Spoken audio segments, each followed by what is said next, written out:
Hi అండి, welcome to Sujatha tech world. ఈరోజు మనం పెసర దోశ ఎలా వేసుకుందాం చూద్దాం. పెసర దోశ చూడండి ఇలా ఉంది, మెత్తగా ఉంది. పల్లీ చట్నీ, అల్లం చట్నీ ఈ రెండు కాంబినేషన్లో బాగుంటుందండి. నేను 2 గ్లాస్ పెసలు తీసుకున్నానండి. ఈ గ్లాస్ తోటే ఒకటి రేషన్ బియ్యం తీసుకున్నానండి.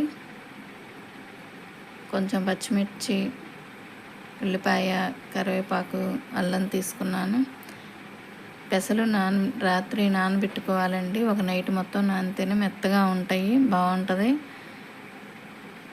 నానబెట్టుకున్న పెసలు, బియ్యం రెండు గ్రైండ్ చేసుకోవాలి. మిక్సీ గిన్నెలో వేసుకుంటున్నానండి. ఇవి గ్రైండర్లో లేని వాళ్ళు మిక్సీలో వేసుకోవచ్చు. మిక్సీలోనే చాలా టేస్టీగా బాగున్నాయండి.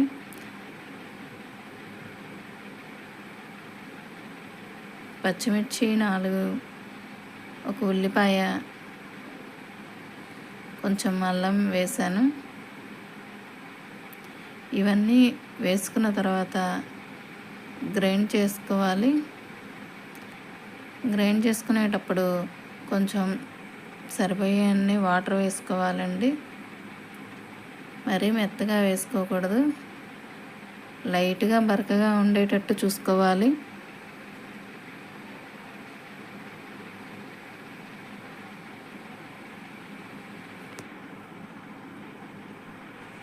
గిన్నె నేను అటువైపుకి పెట్టి వేసానండి, ఇటు కనిపించట్లేదని. కొంచెం జీలకర్ర వేసాను, 1 టీ స్పూను. కొంచెం కొత్తిమీర, కరివేపాకు,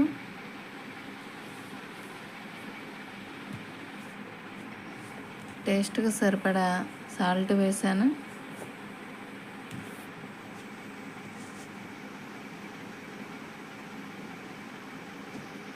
మనం దోసపిండికి ఎలా అయితే కలుపుకుంటామో వాటర్ వేసి కొంచెం మిక్స్ చేసుకోవాలండి.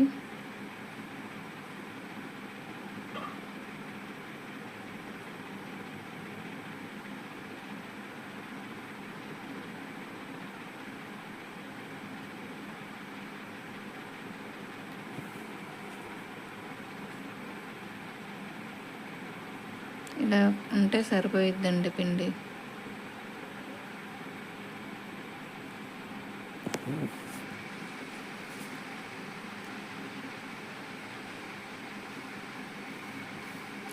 స్టవ్ వెలిగించుకొని ప్యాన్ పెట్టుకున్నానండి. ప్యాన్ హీట్ ఎక్కగానే వేసుకోండి.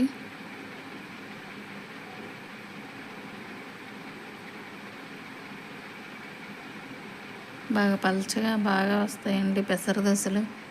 ఇలా చిన్న చిన్న రంధ్రాలు ఉంటేనే ఆ దోశ చాలా టేస్టీగా ఉంటుందండి.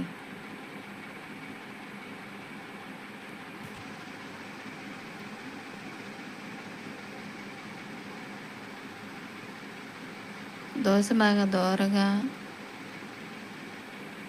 వస్తుందండి, ఎర్రగా ఉంటుంది.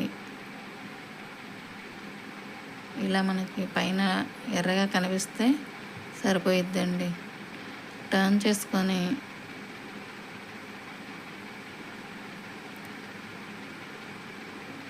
తీసుకుంటే 2 వైపులా బాగా కాలిద్దండి. ఒకవైపు కాలినా కానీ ఒకవైపు పచ్చిగా ఉంటుంది. మీరు ఇలానే చేసుకుంటారా? వేరే విధంగా ఏమైనా చేసుకుంటారేమో చెప్పండి, మేము అలానే ట్రై చేస్తాము ఒకసారి.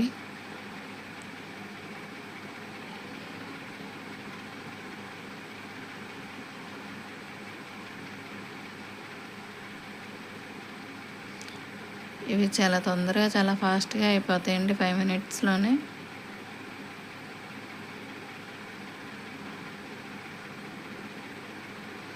పెసలు ఆరోగ్యానికి మంచిదని వారానికి ఒకసారన్నా దోశలు ఇలా వేసుకోండి.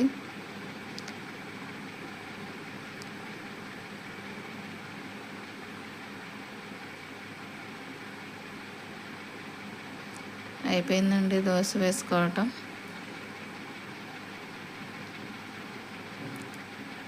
పల్లి చట్నీ, అల్లం చట్నీతోటి పిల్లలు చాలా ఇష్టంగా తింటారండి, బాగుంటుంది. మీరు ఒకసారి ట్రై చేయండి, ఎలా వచ్చిందని చెప్పండి.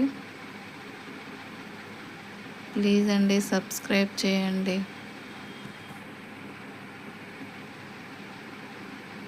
చూడండి ఎంత మెత్తగా వచ్చాయో.